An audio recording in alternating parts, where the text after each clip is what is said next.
A thick cloud of dust filled the chamber as the ancient wall crumbled. Through the settling debris, a massive shadow emerged. Its body was hunched, covered in stone-like skin, as if it had been part of the catacombs themselves. Its limbs were long and jagged, its fingers scraping against the ground.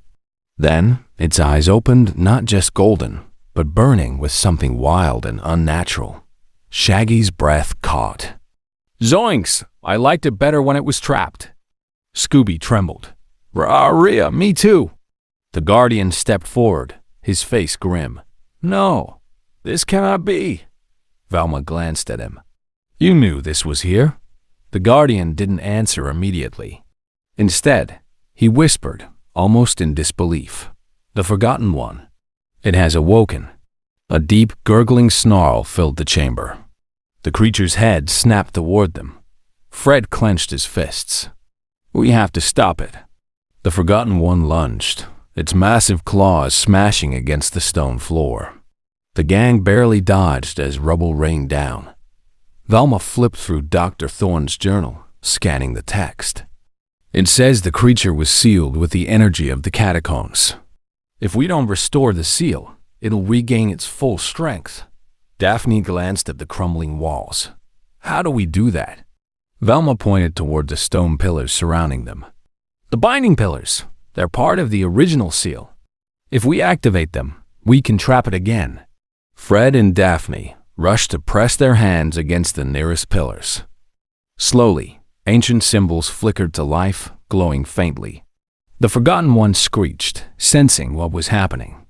It turned toward Fred. "Look out!" Daphne shouted.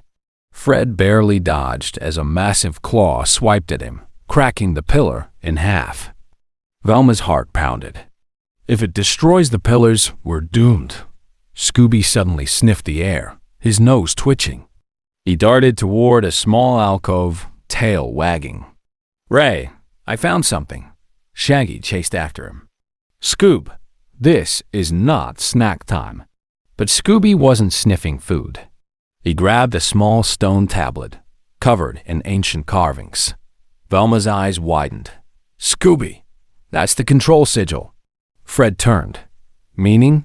Velma wiped off the dust. "It's the final piece of the seal. If we place it on the altar, it should complete the binding." Shaggy paled. "Oh no. You're saying someone has to run across the room and put that thing down, while the monster is still awake?" Velma nodded. Shaggy sighed. "It's me, isn't it?" Scooby grinned nervously. "Rhea?" Fred clapped Shaggy on the back. "You got this, buddy." Shaggy groaned. "Why is it always me?" Clutching the stone tablet, Shaggy took a deep breath, then sprinted. The Forgotten One roared, sensing the shift in the air. It lunged toward him, claws outstretched. The sentinel leaped, tackling the monster midair, barely giving Shaggy enough time. Shaggy skidded to the altar, nearly dropping the tablet. His hand shook as he slammed it into place. For a moment, nothing happened. Then, boom! A burst of golden energy exploded from the altar. The pillars ignited, symbols glowing in perfect unison. The Forgotten One shrieked, its form twisting as the magic pulled it back toward the broken seal. Velma shielded her eyes. "It's working!" Shaggy dove out of the way as the creature was dragged backward, its glowing eyes wide with fury. Then, with a final blinding flash, the seal snapped shut. Silence. The dust settled. The golden glow faded. Scooby peeked from behind a rock. Were we still alive?" Fred exhaled. "Yeah, I think we are." Velma wiped sweat from her brow. "And we just stopped something terrifying." Shaggy collapsed. "Great. Can we save me a pizza now?" Daphne smirked. "You earned it." The Guardian stepped forward, his golden eyes dim. "The world owes you its thanks." Fred smiled. "Just another day for Mystery Inc." Scooby wagged his tail. "Rhea, and no ghosts." The Guardian smirked slightly. "Perhaps not today. But some mysteries never truly end." From the deepest shadows of the catacombs, A single whisper remained. Not yet. A heavy silence settled over the chamber. The seal had closed, trapping the Forgotten One once more. Faint golden light flickered from the ancient pillars before slowly fading into darkness. The gang stood still, barely breathing. Then, Shaggy collapsed onto the floor. "Oh, you, I think I lost 10 years of my life back there." Scooby panted beside him. "Rhea, me too." Fred dusted off his shirt, glancing at the Guardian. "Is it over?" The Guardian slowly approached the sealed altar, placing his hand against the now solid stone. He closed his eyes, listening. Finally, he turned back to them.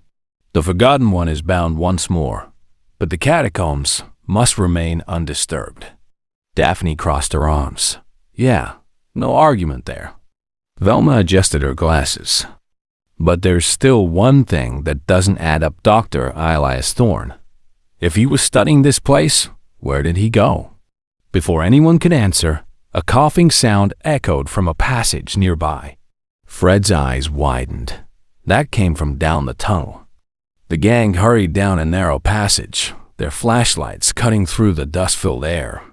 At the far end of the tunnel, collapsed against a pile of rubble, was a frail-looking man covered in dirt and tattered clothing. Velma gasped. "Dr. Thorne!" The man blinked weakly at them, his face pale. You're not the creature." Fred knelt beside him. "Take it easy. You've been down here a long time." Dr. Thorne swallowed, his voice hoarse. I tried to stop it. I knew the seal was breaking, but no one believed me." Daphne frowned.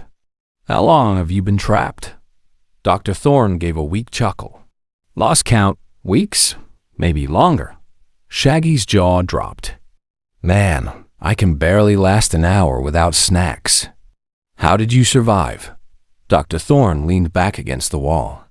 "Water drips from the ceiling, and there's an old supply cache deeper in the tunnels.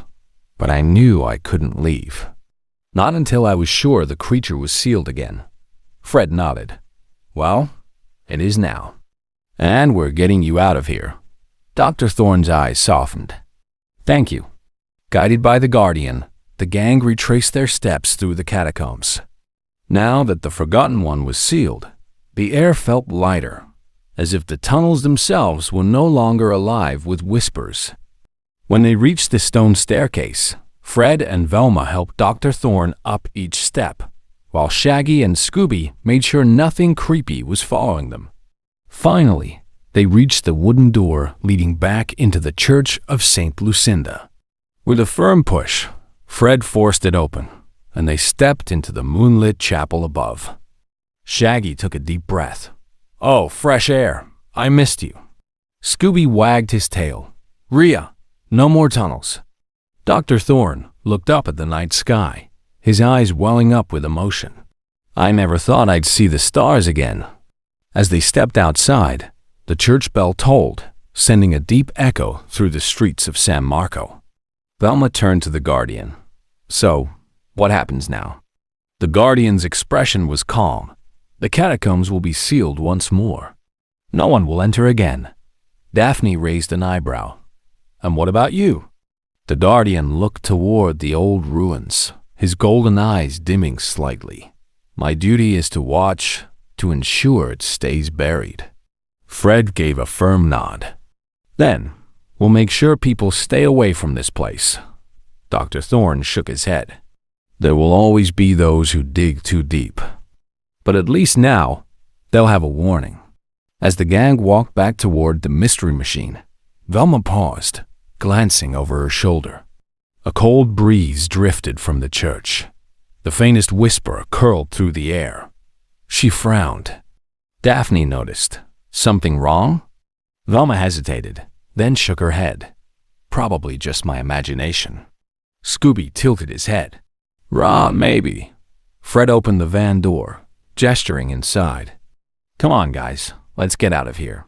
Shaggy stretched. "And find some food. I don't know about you, but nearly getting eaten by a giant rock monster makes me hungry." Scooby licked his lips. "Rhea, pizza? Shaggy grinned. You read my mind, pal. As the mystery machine pulled away from the church, the old guardian stood in the shadows, watching them go. Then, ever so faintly, from deep within the catacombs, a whisper stirred.